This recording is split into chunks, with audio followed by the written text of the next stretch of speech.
အားလုံးပဲမင်္ဂလာပါခင်ဗျာကျွန်တော်ကတော့ရေပေါ်အုပ်ဤပညာတွေကိုမျှဝေပေးနေတဲ့ဦးစိုးအောင်ပဲဖြစ်ပါရဲ့ကျွန်တော်ဒီနေ့တင်ပြဆွေးနွေးသွားမယ့်အပိုင်းကတော့ရေပေါ်အုပ်လုပ်ငန်းရှင်တူဖြစ်ဖို့အတွက်လိုအပ်တဲ့စဉ်းစားရမယ့်အချက်တွေကိုကျွန်တော်မျှဝေပေးသွားမှာဖြစ်ပါတယ်အခုမြင်တွေ့ရတာကတော့မြောက်ဝတီမြို့မှာ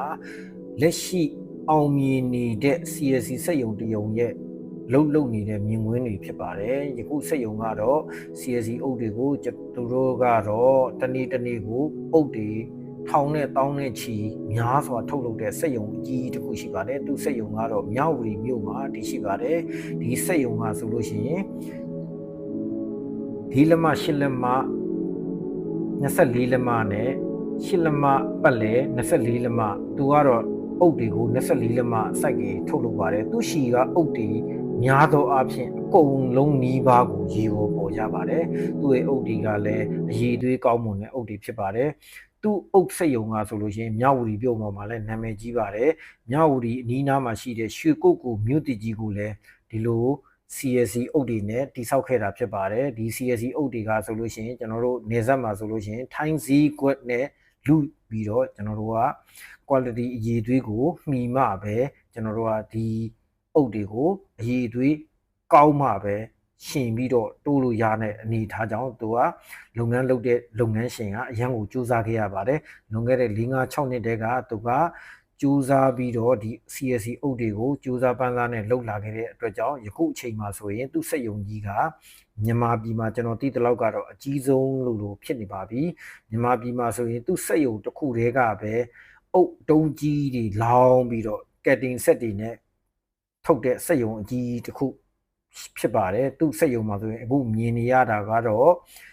နိုင်ငံခြားတင်နေတဲ့မူတွေနဲ့လောင်းတာဖြစ်ပါတယ်သူ့စက်ရုံမှာနောက်ထပ်ရာပထီမူနဲ့လောင်းတယ်နောက်ထပ်ကက်တင်စနစ်နဲ့လောင်းတဲ့စက်တွေလည်းသူတိဆောက်ထားတာရှိပါတယ်သူ့စက်ရုံကတနေ့ကိုတောင်းနဲ့ချီအုပ်တွေထွက်ရှိပါတယ်တို့တော့ကြောင့်အုပ်စက်ရုံတစ်ခုတိဆောက်တော့မယ်ဆိုရင်ကျွန်တော်တို့ကလုပ်ငန်းသေးသေးလေးလုပ်မှာလားလုပ်ငန်းအကြီးလုပ်မှာလားဘယ်လိုလုပ်ငန်းပဲလုပ်သူတို့ရဲ့အားနည်းချက်အားသာချက်တွေကိုကျွန်တော်တို့ကအရင်လေ့လာမှာဖြစ်ပါတယ်တို့အတွက်ကြောင့်လုပ်သားကိုကျွန်တော်တို့ကသင်ပေးရတာလည်းအလုပ်တစ်ခုလိုဖြစ်နေပါတယ်တို့အတွက်ကြောင့်လုပ်သားတွေကိုဒီအုပ်တွေကိုမားနိုင်ရမယ်ထမ်းနိုင်ရမယ်ပိုးနိုင်ရမယ်လုပ်သားတွေရဲ့ကျွန်တော်တို့တယောက်နဲ့တယောက်လက်တွဲညီအလုပ်မှလည်းဒီအုပ်တွေကထွက်ရှိမှာဖြစ်ပါတယ်လုပ်သားတွေကိုအားကိုးရတဲ့အလုပ်ဖြစ်တဲ့အတွက်ကြောင့် management လည်းတော်ရမယ်ဈေးရောင်းတဲ့ဈေးကွက်မှာလည်းအုပ်တွေကိုဘလို့အည်သွေးဖြစ်အောင်ကြော်ညာဖို့ရောင်းတတ်ဖို့လည်းလိုပါတယ်ယခု link blog ကဆိုလို့ရှိရင်ကျွန်တော်တို့ဒီလိုအုပ်တွေကိုတို့ကတိဆောက်တယ်တိဆောက်ပြီးတော့ရှင် production တွေကိုကြီးကျယ်ခမ်းနားစွာဖြင့်ထုတ်တယ်ဒီလိုမျိုးတွဲကားကြီးတွေနဲ့တော့တို့ကရောင်းချတဲ့အနေအထားကိုအားရဝယ်ကြည်ညက်ဖွယ်ရာကျွန်တော်လေးလာတွေ့ရှိခဲ့ရပါတယ်ဒီလိုအုပ်တွေကို packaging စနစ်တွေကိုလည်းစက်တွေနဲ့သူကချုပ်ထားတယ်ချုပ်ပြီးတော့တွဲကားတွေနဲ့သူကတင်တယ်သုံးဆွဲတဲ့ site အရောက်ကိုသူတို့က crane အနေနဲ့ချတယ်သူတို့အတွက်ကြောင့်အုပ်တွေကမကွဲမအပ်ဖဲနဲ့ကောင်းမွန်စွာရောက်ရှိတဲ့အတွက်ကြောင့်ကျွန်တော်တို့ဆုံးရှုံးမှုတွေလည်းတက်တာပါတယ်တို့အတွက်ကြောင့်အုပ်တွေကိုထုတ်လုပ်တဲ့နေရာမှာကော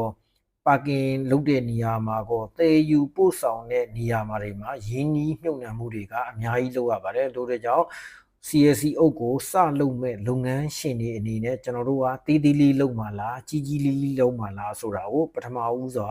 လေ့လာသုံးသပ်ရမှာဖြစ်ပါတယ်တို့တဲ့ကြောင့်ကျွန်တော်တို့ကတနေ့ကိုဘီလက်မြေအိတ်ဘယ်နဲ့အိတ်သုံးမလဲလုတ်သားအင်အားဘယ်လောက်သုံးမလဲမူတွေကိုဘယ်လောက်သုံးမလဲဆိုတာကိုအစအဆုံးကိုအားလုံးကိုလေ့လာရမှာဖြစ်ပါတယ် CSC အုပ်ကတော့ရေပေါ်အုပ်ကတော့ဘလူပဲမဆိုလူတိုင်းထဲပုံဝင်လုတ်လိုက်ကြတဲ့လူတွေများပါတယ်သို့တော်ညာလဲဒီလိုမျိုးအောင်မြင်တဲ့လုပ်ငန်းတစ်ခုဖြစ်ဖို့ကအများစွာလိုအပ်ပါတယ်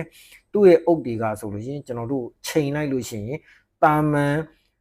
ရောင်းချနေတဲ့အုပ်တွေနဲ့ကိုရှင်ပြိုင်လို့ရတဲ့အလေးချိန်ကိုရရှိပါတယ်ဒီအုပ်တွေကဆိုလို့ရှိရင်ဘီလက်မြေတဲ့အိတ်ကိုအုပ်အလုံးကြီးနည်းနည်းပဲသူကထွက်ပါတယ်ဘာလို့ဆိုအုပ်ရဲ့ quality ကိုသူကမြင့်ထားတယ်အားလုံးလည်းရေပေါ်တဲ့အဆင့်အတန်းတွေသူထုတ်လုပ်တဲ့အတွက်ကြောင့်ဘီလက်မြေတဲကြီးကိုရတဲ့အုပ်တွေနည်းပါတယ်